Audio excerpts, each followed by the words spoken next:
It's called Genes in Space, and it's exactly what it sounds like. It combines what the kids are learning about genetics with what they're learning about space, and it's an authentic project.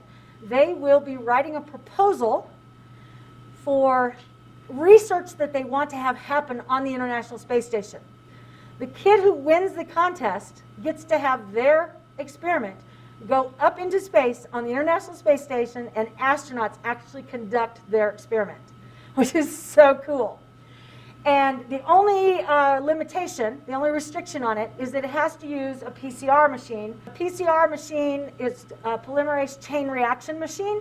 It basically makes 1 billion copies of a strand of DNA that you're interested in studying. I think the kids definitely buy in with the fact that it's the real live stuff that we're dealing with, and that it's the science kinds of equipment that they're seeing in the news right now with COVID-19, both the testing that's done with PCR work as well as the vaccination process and developing that using these same kinds of techniques that scientists are working with right now. It makes it very real for them. I never knew how DNA worked until now, and I think it's interesting, and how we have a bunch of billions of letters we're made out of, and I didn't know how crazy long and huge they are.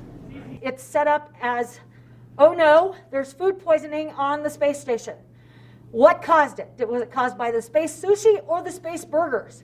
And so we have sample DNA from the sushi, sample DNA from the space burgers, and then we have the control, the pathogenic E. coli, the non-pathogenic E. coli, so that the kids can compare the results, and then they have to look at those results and decide, did it come from the sushi, did it come from the burgers? I was not really interested in science until now. I think right now science is my favorite class, but I've never felt that until now.